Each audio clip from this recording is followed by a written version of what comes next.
Good day. Welcome to this lecture series in Godot. Hello, good day. Welcome back to this lecture in Godot.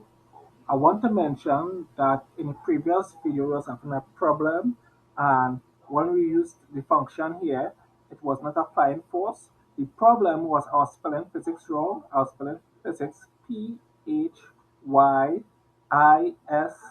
Physics, but the correct spelling is Physics. So a simple thing like a typo can cause, what can I say, cause your code to break. But nevertheless, I'll show you this. So we have this here, and just press play. So we see in here, we are applying force and we're causing this thing to move. So in this video, I will show you how to what can I say, create inputs. And why this is important is because if we can now insert input, we can use the input to control how the character can move. So let's get started. So in this lecture, we are essentially going to learn about the if statement, and we are also going to learn about comparison operators. But before we venture into the if statement, I want to talk to you about the execution flow of a function. So let's look at the ready function here, and I'll create a few print statements here.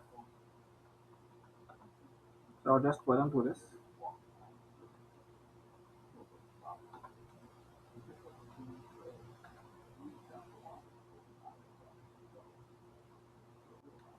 So I just typed in print first, second, and third. When a function is called, we will execute the code from the top to bottom.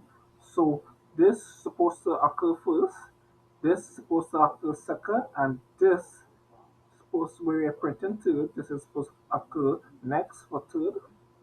And to prove that, you can just go ahead and you can go to here and press play, and you can see here it marks first, second, and third. So we print this one first, then we print this one, then print this one here. So we know, well, I mean, the code is working, yes, but it's doing, I just showing you how code runs. It will not, so let me show you this, right? So let me press Alt and bring this here. And now let's update. You can now see second, first, third, because we're printing second first, we're printing first for second, and then we're printing third. So I'm gonna just carry it back down to the natural order. Let me update. So this is how it's supposed to be. So in GDScript and in programming in general, we have concepts known as the control flow. And one such control flow is the if statement. So these things let us execute code based on conditions. So let's take a look at the if statement. Right, I'll delete this for now. The first thing you'll type is the if, then we need to give a space and a colon. Everything inside of the if statement needs to be indented by one tab. So the condition has to be a Boolean value. Hence the reason why when we had a lecture before considering variables, I considered a Boolean. Well, for if statements, we definitely going to need to use Booleans. So if true, go here and type here true, then everything inside of the if statement needs to be executed. If false, then we do not implement the things that we have here in the if statement. So I just put in some code here. I put here print ready start. The reason why I typed in some code, so I didn't record myself actually typing in code because I just type it in one time. So I have here print ready start, and then I have if true, print true, then you have print second message, and then I'll just press play so you can see it here. You should put to see something in the output window here. This will go across. Okay, the game is playing. But we see here, print ready start. We see this working. We see print true. and then we see print second message. So this is working. So if I go here and I set this to be false, and type FALSE, and I press play, the game starts, this moves, okay, no problem. But we see because we type this to be false, we see here, print ready start, and then nothing else prints. So I mean, we can see here the code is working. But I mean, using true false here mightn't be all that useful. This is very limited. In real gaming, so when you actually make a game, what you will have is a variable, and the variable will be compared to something. So let's create a variable. We call the variable test, and let test equal to 5. So I just put these things as a comment right here, so you can see what they call the comment.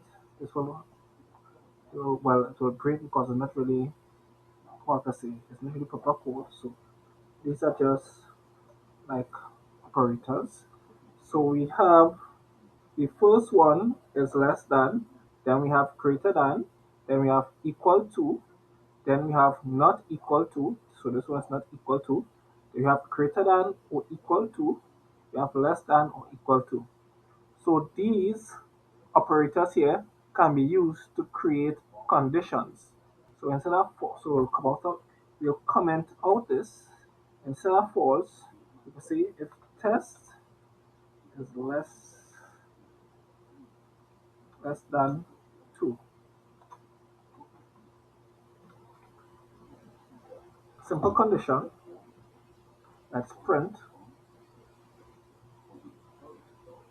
So we didn't get any statement here because test is greater than 2. So yes, because 5 is greater than 2. So we had the condition if test is less than 2, we're supposed to print true on second message. So let's change that around now and let's update. So now we have test is 5, test is greater than 2. So that is true. So if test is greater than 2, then we should print this. And it's printing true, it's printing second message. Now if test, let's say, was less than, we know it's greater than, so this will be a false condition, then nothing will print here. You see, nothing is being printed. So the other comparison operators here work exactly the same way. So I won't waste time going through these things. I mean, this is just basic math. And you can, since you have code is with if statements, you can also need to put an else print false. So if this condition is true, do this, print this. If this is not true, print false. We know that var is test, and well, the variable is test, and test is equal to 5. 5 is greater than 2, so this should be false because the condition is if this is less than 2, print true and print second message. So let's press play. We should see the output here. We see false, so this is working. And the final part of the if statement is the else if block. So we go down, type else if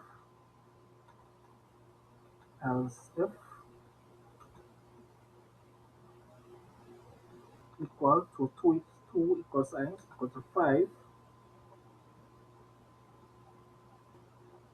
Go down here, press enter, print, print,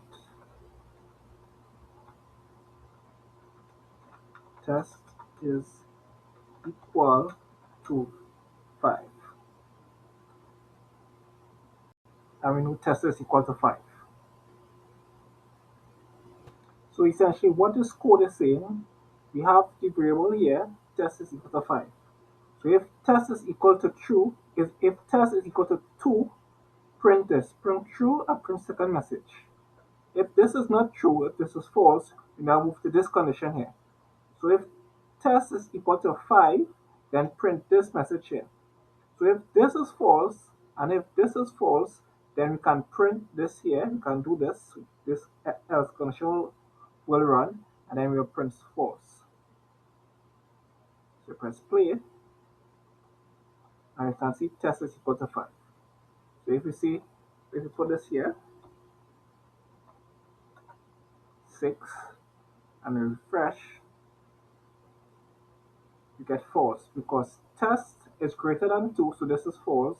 Test is not equal to 5, so this is false. So then you will run this condition here where we will print the term false. Note you can have multiple else if blocks. You don't need to have just one, you can have more than one. However, you only need to have a single else. So I will give you a challenge here. Create a variable and assign a string to it, right? And if and well, write a if block, write a else if block, and write a else block. Use the equal operator, so that will be the two equal signs. Use the equal operator to compare the strings and create multiple else if blocks. So a simple challenge, just test your understanding. So I actually wrote out the code. So I started here, I created a variable. The variable var is to create a variable. The variable name is message.